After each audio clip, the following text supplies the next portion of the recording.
Hi, my name is Poeartistry. I am excited to welcome you to James Poeartistry Productions. You are tuning into an incredible experience known as Poeartistry Gold, where we delve into the art of commentary, storytelling and poetry. We aim to bring you inspiring and thought-provoking content. This is a Poeartistry Gold moment by the author James Lynch. Hello, perceptive reader. In this Poeartistry Gold number 134, I want to talk about or give you an extra incentive to, as a professional, use best business practices and stick to them as well as you can. You want to be a person of wisdom, so sometimes you'll know how you can adjust accordingly to make a situation better, to enhance your business, to enhance your professionalism, and it may also, help others who are involved. All the same, I want to continue to really emphasize to you, do your best business practices through contracts, communication, correspondence, and things of that nature, and to thoroughly have as many of your questions asked or answered before you commit to any contract. There's something that I've seen over the years, and this is why I want to emphasize to you to stick to whatever your practices are or your profession of, being the best professional that you could be, is this. I've seen persons actually use different techniques at times to acquire information or contracts, and it'll all still be under the guise of this is the best thing to do for the overall situation, and it's actually not. That's why when I talk about you sticking to your own process and things of that nature, that's going to keep you honorable, and to be able to do business in a honest way with integrity, then you have every right to stand on that. Because sometimes I've chuckled over the years when I've dealt with persons who were very logical in a lot of stuff that they do, and when it came to spirituality, I've known some persons who didn't really dive too much into that. I've known persons who, at least on Sunday, they were the most devout, so to speak, persons believing in God. And yet, when it really came to stuff like money, finances, stuff that they wanted to acquire in that way for their own domains, etc.,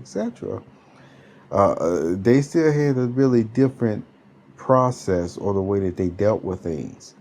And on one hand, they had what I would just call code of business ethics.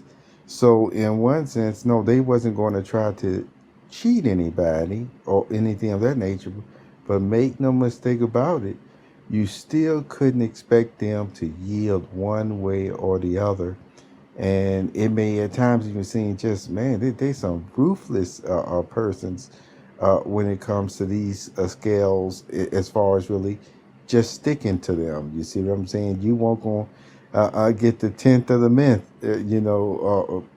put it this way, you couldn't even have a extra feather on the scale without them saying, nope, you're not getting that. You see what I'm saying?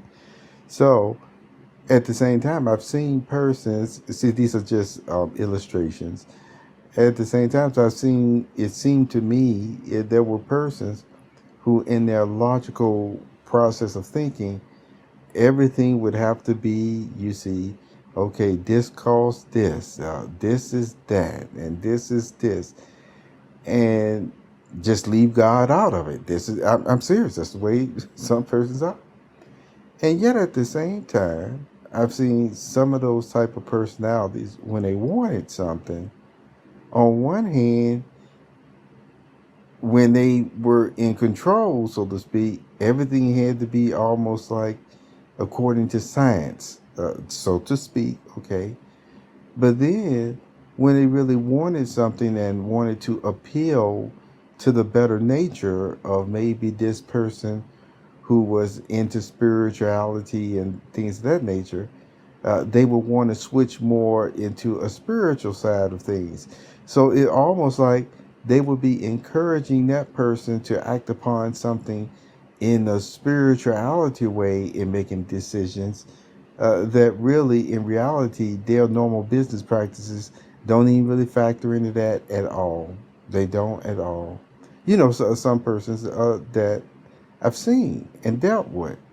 So this is my incentive to tell you, stick to your professionalism, your correspondence, because even if you're a person who is spiritual, you see, there are still spiritual codes, if you will, that we've already mentioned, that spiritual people even go by. And so they don't have to have somebody else tell them that, why don't you just have faith in this way or that way, because it's not really applying, especially because of the circumstances and the way that the person they're dealing with is actually coming at them. You see what I'm talking about? Coming at them in a way that's not even going according to the person. If you're the spiritual person, they're still not even coming at you in the way that, spirituality speaking, they should, and they ought to address you in that way. So they're actually being totally wrong, but wanting you to accept their wrongness in the way that they're trying to acquire your business, you see, the way that they want to treat you, and things of that nature. Nothing can override, in this case, what I'm going to say, the headship of God, Jehovah God, and Jesus has given you. And for somebody to try to come at you in that way of stripping you of that dignified headship that Jehovah God and Jesus has given you, see, that goes to show you right there, would they really make good and upright business partners, at least for you? Have a wonderful day, Perceptive Reader.